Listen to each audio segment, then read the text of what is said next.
Well, welcome to another RDWorks Learning Lab. Today, slight difference. This is part of my new adventure, but as I've promised many people in the comments that they've made to me, this was not going to be the start of any future show. It's going to be a very convenient comparison machine to my little existing Chinese dragon. Now that little machine over there has got still so much to teach me, and maybe you as well. But today, I'm going to make this sort of the star of the show because I've got a real job that I want to do, and while I'm doing that job I thought I may as well bring you along with me. Now I could have done this job on my other machine over there, but I thought, well, I'll give this one a quick run. Sorry, I've already done a little bit of training work on this machine for Think Laser, so I'm a little bit familiar with it. One of the things that I do like when I turn it on, I get that warning message which basically tells me that the water system is not working until the alarm goes quiet, and then I know that I've got my water system pumping round. At the moment I'm still running this machine via a USB peg. Now at the moment we've got the slatted table here. Just drop that table down and I'm going to put the honeycomb table on instead. Now I've never been personally ever been a lover of the honeycomb table because of the possibility that it's going to put marks on the back of the product, and as I do a lot of card work I'm absolutely sure that that's what happens. In fact I know that that's what's happened from a little bit of experimental work I've already done on there. So I've already done a modification to the machine. I've made myself a little flat steel bed that sits in there that will allow me to go back to my favourite pin table for cutting card. So we'll put this back in because although I'm not in favour of this, I have to admit that when I tested some acrylic on it just recently, it didn't actually mark the back of the acrylic because of the protective film. It put some marks on the edge of the acrylic itself, but that wasn't a big issue. It certainly hadn't marked the back and front of the product, or the back of the product. Right, well today I'm using 5mm acrylic, so I'm going to drive the head out, and that's a little bit different for me because my head is normally zeroed over that corner and this one is over this corner, so now I've got to keep swapping my brain over. And we get to a position where we can use the autofocus. Let's just tune in with the ZU button, and down at the bottom of the list we've got an autofocus which we can just now press the button, enter, and stand back in amazement.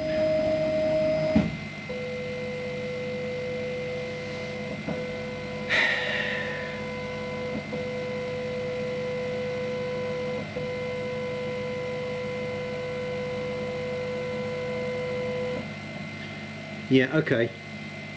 Well, that's taken about 20 seconds to do something that I would normally do in about 5 seconds, but hey, it's progress. And it is automatic, so let's not knock it because actually it's not bad. I can become lazy. Now, the job that I've got to do involves those pieces of material there that I managed to withdraw from somebody's scrap bin this morning. So I'm a lucky boy in that I've got all the material for this job for free. The problem is, they're too long for the machine. But we're not going to worry about that too much. We've got a machine that can cut it. The problem is, that's now become the height of my material. And I can't drop the material down. It would be very nice if I could use this as a pass-through machine. And I have to say that I can use it as a pass-through machine because at the back there's a back panel with 2 screws on it which allows me to take the back panel out, and I can pass long pieces of material 600mm wide straight through the machine. The only problem is, I presume I shall have to do this. Where does it go? To undo it, I presume it's got to go clockwise. Or is it anti-clockwise? It can't be anti-clockwise because it's a normal thread that's got to go down to loosen it. So I could easily twist this head out of position by doing that. So let's work out how we're going to deal with this. First thing you'll notice is my little red pointer, I've removed it. I find them just a nuisance, so it's been strapped up out of the way. That's well and truly stuck on there. Anyone from Think Laser, please look away. You'll be very careful, I don't want to melt anything because it's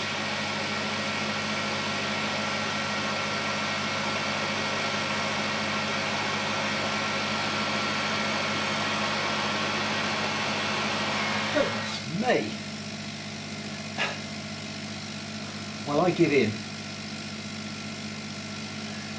How do I deal with that? I've got to make a spanner of some sort now, but it's got to be a soft spanner. Well, I can't really find very much, but what I've got here is a piece of abrasive belting. And I'm going to use it the wrong way round so that it grips on the clean side so that I don't do any damage to this nicely anodised surface. But the problem that we've fundamentally got here is the anodised, dry anodised surfaces are locking together and they really ought to be greased. So we'll just cut it a bit shorter. So I'm going to wrap that around there.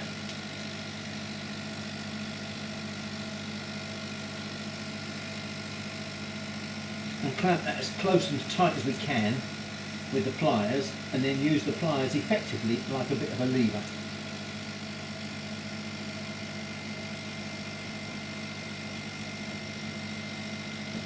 Yep. Well,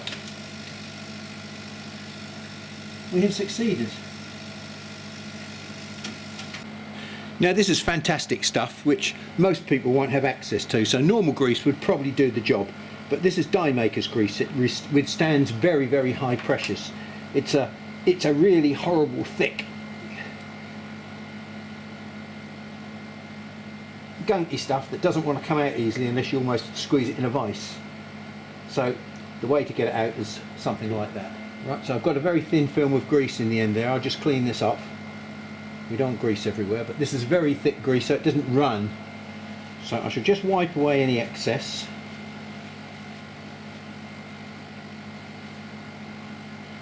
And just smooth it out into the threads there. And then I'll just leave a thin film around the tapered bit at the bottom. While we've got this apart, I shall just use a little cotton bud here. We'll just take the cottony bit off. It's actually very good news that I've looked in the end there. That's a very nice small hole. In fact, it's such a small hole that I can't get my little plastic piece up there. So we shall now resort to plan B, which is a fairly small tie wrap. We'll just cut the end off. This is the floppy bit. I shall not be beaten. Snug, but it will go in there. Well, that's about 2 3/16 plus another 8mm, which I know is the air gap underneath. So that's a 2.5 inch lens in there at the moment. The reason I'm doing all this is because I want to be able to manually set that about 8mm above. Now the job that I've got to do will come out of approximately 550mm. So 550mm, let's make it 555 just so it gives myself plenty of room. I'm going to hold it basically level, and I'm not going to be using the autofocus. We'll drive the head forward, and my plan is to hold this on this front surface here. See, you've got a pass-through system, but if you've got a guard, oh, how about that? Well, I would say that there is space in there to get 5mm material, and whether or not you could lift that up to get 8 or 10mm material through there without it tripping the guard system, which is over here, is debatable. But for the moment, I'll use it with the guard system down, because it does have the advantage that it's actually clamping the material. Now what I'm going to do is manually set the power up to 65%, max power, speed, 5mm material, maybe With a 2.5 inch lens, I could be lucky there. I could be struggling with 10 perhaps, although to be honest I don't have to cut through, I only have to mark it. In fact we'll leave it at 11. Now I'm going to have to drop the head down manually now to get roughly the right height there, which is about 8mm. And there's a piece of 8mm material. And now look at that. That slips lovely now. It doesn't lock up. 8mm, that'll do. So I'm going to hold the pulse button on.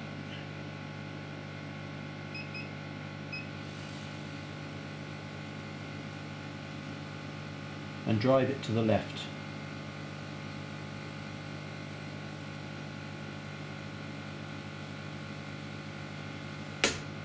There we go.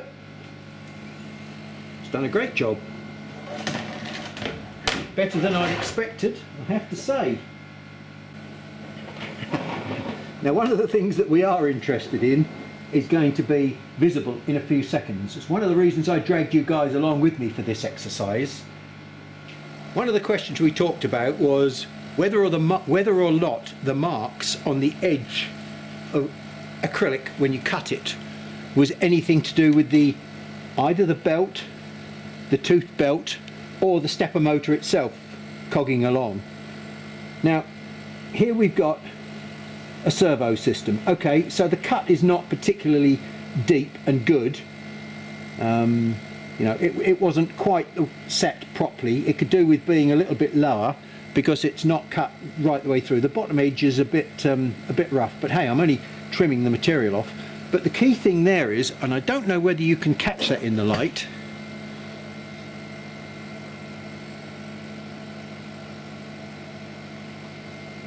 but we've still got all our striations along here, exactly the same as on the old machine. Now I know what those striations are, A, from my background in metal cutting, and B, although nobody's actually ever suggested it, I'm going to suggest that it's exactly the same reason why you get these marks in metal cutting. Now I'm going to show you something. Now this was done on a very expensive metal cutting machine, and I don't think there's any doubt that you can see that there's some pretty serious lines on the edge of that piece of steel. Now it's a well-researched subject if you want to go and look it up on the old interweb. When you cut steel, you actually add oxygen. You don't use air for air assist. You use actually pure oxygen, and the pure oxygen is a bit like an oxyacetylene cutter. It actually helps to oxidize the metal and burn it away. So although it is a sort of a melting process, it's more of a burning process. And it's much the same as when you cut acrylic. Acrylic is not a melting process. Acrylic is an evaporation process, all to do with the heat of the beam itself. Now when you cut metal, the very first thing you have to do is to burn a hole through the metal. Now that's one of the purposes of this through-hole power. Normally you wouldn't use it for any plastics or wood that we're using, but if you were cutting metal you would have to have through-hole power. You have to get the beam through the metal before you can start the cutting. And of course the beam is only this big, but the hole will be slightly bigger than the beam.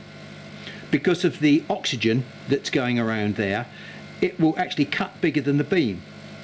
And now what will happen is the beam will start to move, and as it starts to move, another sphere of influence will happen, like that. And of course it cuts ahead of the beam, like this. And then all of a sudden the beam is moving steadily, remember, but what we're doing, we're actually chunking away like that. Every time the beam moves, there's a sphere of influence that belts away, and then you get this cutting effect, which is actually not continuous. It's a sort of an intermittent cut. And so what you see on the edge of the material are these striations here. So if I just get in the light right, I'm sure that you'll be able to see all those striations there. And you can clearly see that this was cut from the top side here, and this is the bottom side.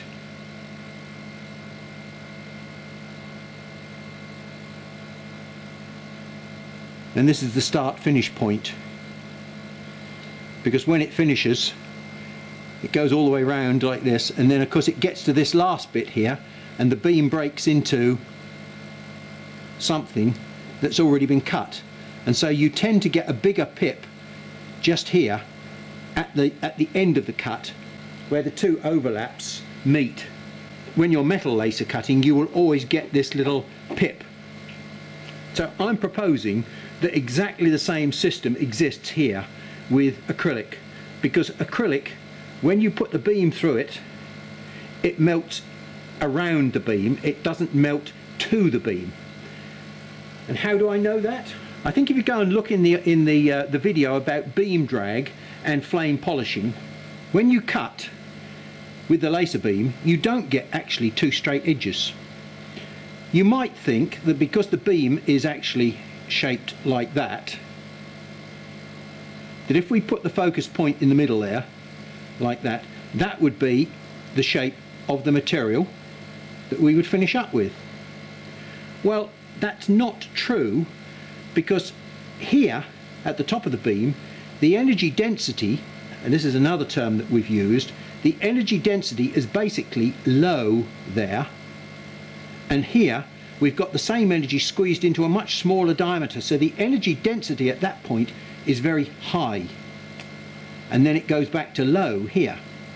And in fact, if you look at the cut that you produce in material that's more than about 6 or 8 millimeters thick, you will see that the edge is actually not the way that you expect it. The edge is actually more like that.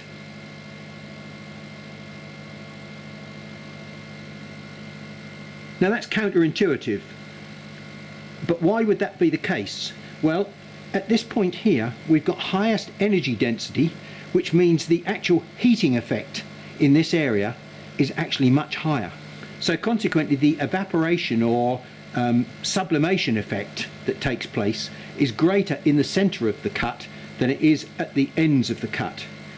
Now we know that to be the case because when we do a mode burn test, we get this sort of shape for our mode burn, where the beam is like this, and the energy density across the beam is actually higher in the middle than it is at the edges. So consequently the edges don't burn in as deeply as the center. So when you've got acrylic, you can clearly see where the energy density is because of the shape of the edge that it leaves behind. That's why acrylic is such a wonderful material for doing the telltale and telling you what's going on with the beam. So I think after all this time, I'm in a position, now that I've got a servo driven machine, although it might not be actually a true servo, it's probably a hybrid servo, but it's certainly different than the system that I've been used to. And it does enable me to, I think, demonstrate clearly that this mark has got nothing to do with any of the drive systems. It's just an inherent part of the cutting process that happens with acrylic. Now that was the main reason why I dragged you guys along here to this machine today, so that we could do this comparison, because it's been an unanswered question for many months. I personally stopped worrying about it several months ago because I realised what the problem was, but I was in no position to prove the point. Now on this machine, as we just saw, we've only got about a 2mm diameter hole in the end there, which is fantastic because it does mean to say that we've got a concentration of the airflow out the bottom there, which is absolutely brilliant for cutting things like wood and any other organic materials. Sadly, it's not the best thing from all the experimental work that I've done for cutting acrylic. We don't need much air at all for cutting acrylic. So we'll notice that here and nowhere else on the system have we got any means of controlling this actually concentrated airflow. It's a greater airflow coming out of there than it is out of the little Chinese machine, because this has only got a 2mm nozzle, whereas the Chinese one has got about a 4 or 5mm hole in the end. So I'm not even going to turn off the air. What I am going to do is just disconnect the air supply and cut that piece off the end of the pipe there, like that.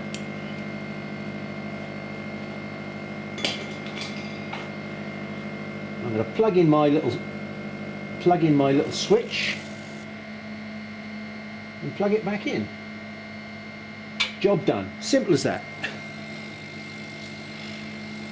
There we go. You can probably hear that reflected noise. So what I'm planning to do is to turn that right down.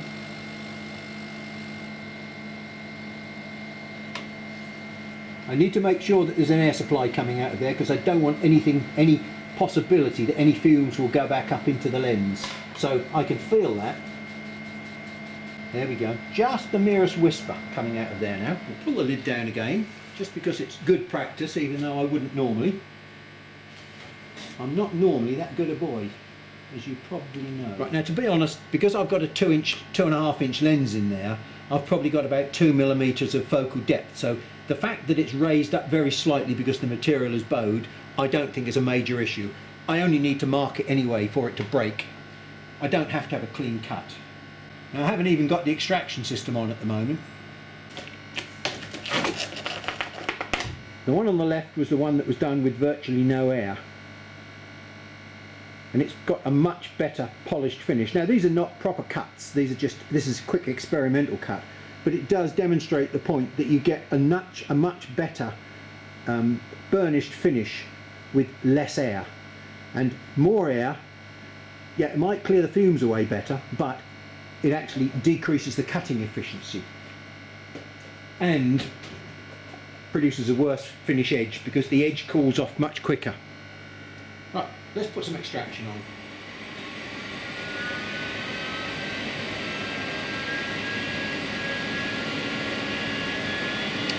It does sound a bit like a 747 jet, doesn't it? Well, we're throwing 60 watts at that 2.5 inch lens. Well, I say 60 watts, I've got a 60 watt EFR tube in there and I've got absolutely no doubt that it is delivering 60 watts. What I really ought to do is to check the current at 65%, and I'll do that on the next one.